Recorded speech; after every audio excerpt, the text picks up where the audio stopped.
बिस्मिल्लाहिर्रहमानिर्रहीम। आज का हमारा टॉपिक है electromotive force, EMF and potential difference. इस टॉपिक में हम अपने प्रीवियस सर्किट को दोबारा कंसिडर करेंगे।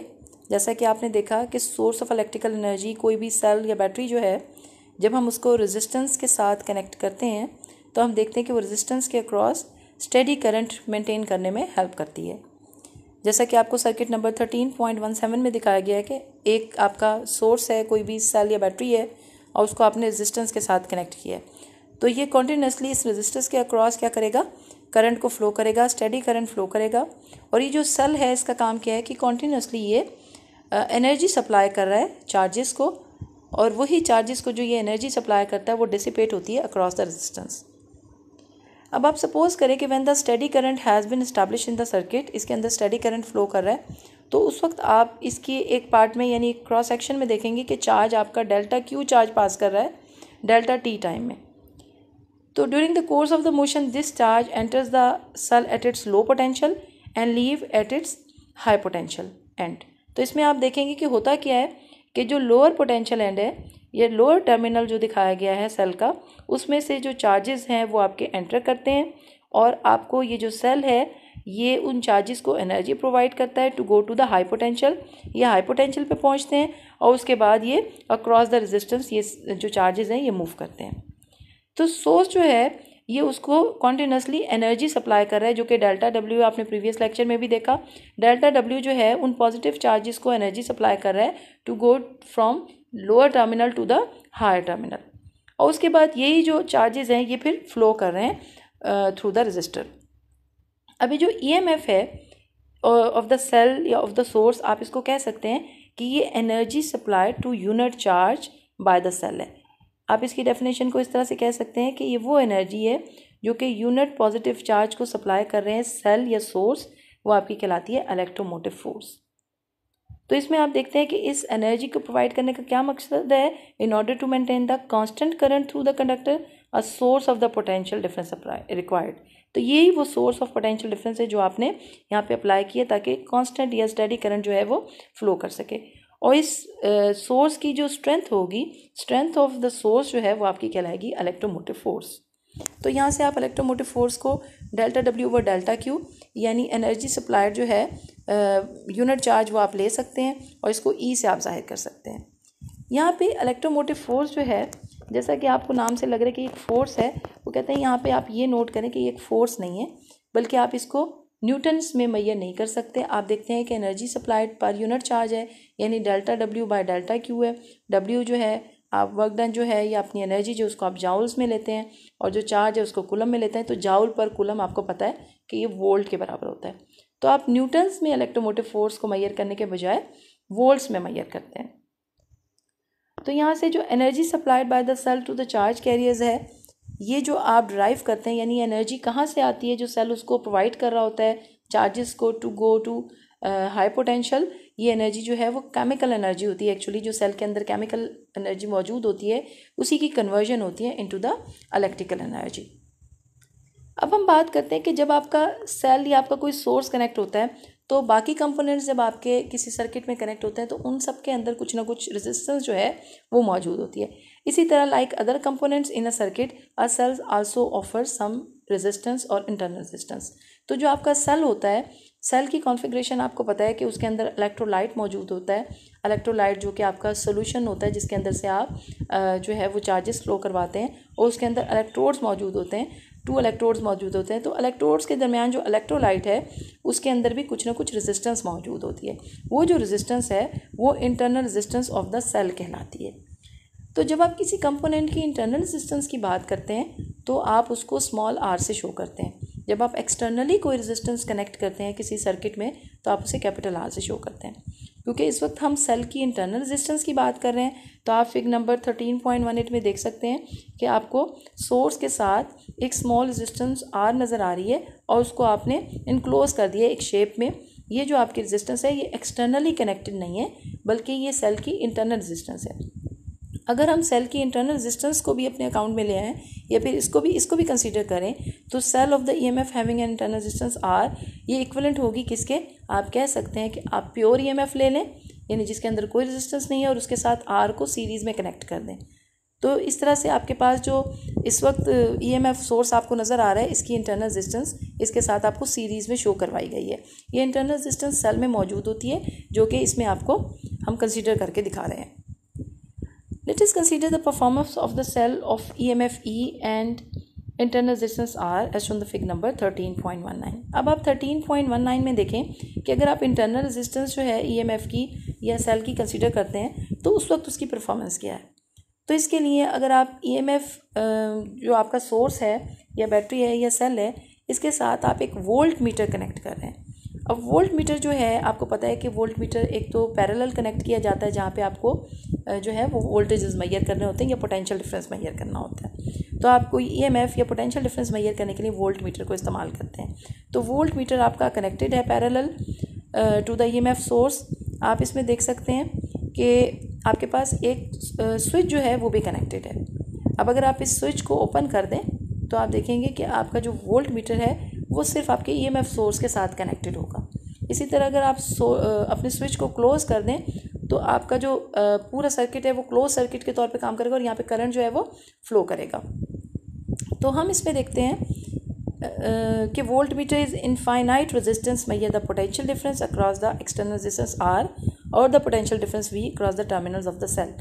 वोल्ट मीटर का क्या काम है? एक तो वोल्ट मीटर की रेजिस्टेंस इनफाइनाइट होती है, इसके अलावा इसका काम ये है कि ये एक्सटर्नल रेजिस्टेंस के अक्रॉस या फिर जो आपका ईएमएफ सोर्स या सेल है उसके अक्रॉस पोटेंशियल डिफरेंस को मेजर करता है। अब अगर आप करंट देखें कि वो जो सर्किट में करंट आपका फ्लो कर रहा है वो कितना है, तो अकॉर्डिंग टू ओम्स लॉ आपको पता है कि V is equal to I R होता है। V is equal to I R है तो आप वहाँ से निकाल सकते हैं कि I is equal to V over R। तो यहाँ पे आपके पास V या सोर्स का EMF कितनी है, E गिवन है, तो आप E ओवर R हो जाएगी। अब जहाँ R है, R को आप दो हिस्सों में लिखेंगे, capital R plus small r, क्योंकि इस वक्त जो आपकी सर्किट में ओवरऑल रेजिस्टेंस है वो एक तो सेल की इंटरनल रेजिस्टेंस है जिसको आपने स्मॉल r से शो किया है, और एक कैपिटल R है जो कि एक्सटर्नली आपने रेजिस्टेंस जो है वो कनेक्ट की है। तो इस वक्त आप R को capital R plus small r लिखेंगे। यहाँ से अगर आप E लेना चाहें तो E आपके पास आप क्रॉस मल्टीप्लाई कर देंगे तो E is equal to I R capital R plus I small r आ जाएगा। तो इक्वेशन नंबर 13.16 जो है वो आपको दे रही है E is equal to I capital R plus I small r। यहाँ पे जो आपके पास I R is equal to V जो है वो terminal potential difference of the cell in the presence of the current I. ये उस सूरत में आपका पोटेंशियल डिफरेंस होगा, ये टर्मिनल पोटेंशियल डिफरेंस होगा जब आपका करंट जो है वो फ्लो कर रहा होगा, यानी स्विच जो होगा आपका क्लोज होगा। When the switch S is open no current passes through the resistance. जब आप स्विच को ओपन कर देंगे तो कोई करंट पास नहीं करेगा क्योंकि आपका ओपन सर्किट हो जाएगा। जब आप स्विच को क्लोज करेंगे तो आपका यहाँ पे करंट जो है वो फ्लो करेगा। In this case the voltmeter reads the EMF as the terminal voltage, यानी जब आप स्विच को ओपन कर देंगे तो उस वक्त आपकी रेजिस्टेंस जो एक्सटर्नल रेजिस्टेंस है उसके अक्रॉस कोई करंट फ्लो नहीं करेगा, और जो आपका वोल्ट मीटर होगा वो टर्मिनल वोल्टेज, इस सोर्स का टर्मिनल वोल्टेज जो है उसको शो करेगा। This terminal voltage in the presence of the current would be less than the EMF by I small R. लेकिन जब आप देखेंगे कि आप इसको स्विच को क्लोज कर देते हैं यानी ऑन ले लेते हैं सर्किट को, तो उस वक्त आपकी जो करंट जो है वो फ्लो करेगा और उस वक्त जो ईएमएफ है वो स्मॉल आई आर जो है उससे लेस हो जाएगा। यहाँ से आप देख सकते हैं कि अगर आप इक्वेशन नंबर 13.16 देखें तो E is equal to I capital R plus I small r है। तो यहाँ से आप अगर आई कैपिटल R निकालना चाहें तो आप आई स्मॉल r को वहाँ से E में से माइनस कर देंगे। तो यहाँ से आपको पता चलेगा कि जो पोटेंशियल है, पोटेंशियल डिफरेंस है, ये टर्मिनल पोटेंशियल है, वो माइनस हो जाएगा आई आर फैक्टर से, यानी पोटेंशियल डिफरेंस जो है वो, ये टर्मिनल पोटेंशियल जो है वो लेस हो जाएगा। अब हम इसी इक्वेशन को जो है एनर्जी की कॉन्सेंट्रेशंस में लेते हैं कि एनर्जी के लिए अगर हम इसको कंसिडर करें तो क्या होगा। तो इसमें आप लेफ्ट हैंड साइड देखें, लेफ्ट हैंड साइड आपके पास क्या है, ई है, यानी कि ईएमएफ ऑफ द सेल है। ई जो है ईएमएफ ऑफ द सेल, ये क्या करती है, energy gain by the unit charge, यानी वो एनर्जी है जो कि वहाँ पे चार्जेस को प्रोवाइड की जा रही है as it passes through the cell from its negative to positive terminal. होता क्या है, जब नेगेटिव टर्मिनल से आपके charges positive terminal of the battery को रीच करते हैं तो ये वो एनर्जी है जो उन्हें प्रोवाइड की जाती है। ई आपकी, यानी कि आपकी जो राइट हैंड साइड पे एनर्जी है, लेफ्ट हैंड साइड पे एनर्जी है वो आपकी ई है जो कि चार्जेस को प्रोवाइड की जा रही है। और राइट हैंड साइड पे जो इक्वेशन है वो आपको क्या दे रही है, इस एनर्जी की यूटिलाइजेशन दे रही है। I R capital R plus I small R. यानी वो जो एनर्जी आपका ईएमएफ सोर्स प्रोवाइड कर रहा है चार्जेस को, वो कहाँ पे यूटिलाइज हो रही है? एक तो वो एक्सटर्नल रेजिस्टेंस में, दूसरी वो internal resistance of the cell में। तो right hand side of the equation जो है gives an account of the utilisation of this energy current passes through the circuit. तो it states that a unit charge passes through the circuit, a part of this energy equal to I R is dissipated into the cell. कुछ energy इसमें dissipate होगी cell के अंदर, क्योंकि cell के अंदर resistance है small R, and the rest of the energy is dissipated into the external resistance R. आपको लेफ्ट हैंड साइड बता रही है कि एनर्जी गेन कहाँ से हो रही है, और राइट हैंड साइड जो है आपको बता रही है कि एनर्जी डिसिपेट यानी खर्च कहाँ हो रही है। एक तो एक्सटर्नल रेजिस्टेंस में जो हो रही है वो आई कैपिटल आर है, और जो आपके सेल के ऊपर डिसिपेट हो रही है उसके अंदर क्योंकि आपकी इंटरनल एनर्जी है तो वो आई स्मॉल आर है। Does the EMF gives the energy supplied to the unit charge by the cell and the potential drop across the various elements। वो कहते हैं ये जो एनर्जी सप्लाई की जाती है, आपका जो EMF सोर्स है या सेल है जो एनर्जी सप्लाई कर रहा है उन चार्जेस को, यूनिट चार्जेस को, ये फिर डिफरेंट कंपोनेंट्स के ऊपर जो है, डिफरेंट कंपोनेंट्स के अक्रॉस क्या हो रही है? ड्रॉप हो रही है। पोटेंशियल ड्रॉप जो है वो डिसिपेशन ऑफ द एनर्जी है इनटू द अदर कंपोनेंट्स। अब यहाँ पे हम देखते हैं कि ये वो एनर्जी है जो कि ईएमएफ प्रोवाइड कर रहा है, और जब करंट फ्लो करता है तो एनर्जी डिसिपेट हो रही है। यानी ईएमएफ जो है वो एक कॉज है, ईएमएफ जो है वो एनर्जी सप्लाई करने की कॉज है, और जो पोटेंशियल डिफरेंस है वो उसका इफेक्ट है। पोटेंशियल डिफरेंस क्या है कि जब करंट फ्लो होगा तो पोटेंशियल डिफरेंस जो है वो डिफरेंट कंपोनेंट पे ड्रॉप होगा। ईएमएफ जो है ये हमेशा प्रेजेंट रहती है, चाहे करंट फ्लो हो रहा है या नहीं हो रहा है। तो वहाँ पे ईएमएफ सोर्स आपने लगाया, उसकी कोई ख़ास ईएमएफ है वो मौजूद होती है, even when no current is drawn through the battery or the cell, but the potential difference across the conductor is zero when no current flows through it। तो आप ये देखें कि EMF और potential difference में जब आप फ़र्क लेते हैं या इन दोनों को कंपैरिजन करते हैं या डिफ्रेंशिएट करते हैं, तो आपका EMF जो है वो हमेशा मौजूद होता है, चाहे आपका करंट फ्लो कर रहा है या नहीं कर रहा। जबकि जो पोटेंशियल डिफरेंस है वो ज़ीरो होता है कंडक्टर का जब आपका करंट फ्लो नहीं कर रहा। ये सिर्फ उस वक्त पोटेंशियल ड्रॉप होगा जब करंट फ्लो करेगा उस सर्किट में से, तो डिफरेंट कंपोनेंट के अक्रॉस जो है पोटेंशियल आपका ड्रॉप होगा। अब इसी के साथ जो रिलेटेड है वो आपका है मैक्सिमम पावर आउटपुट।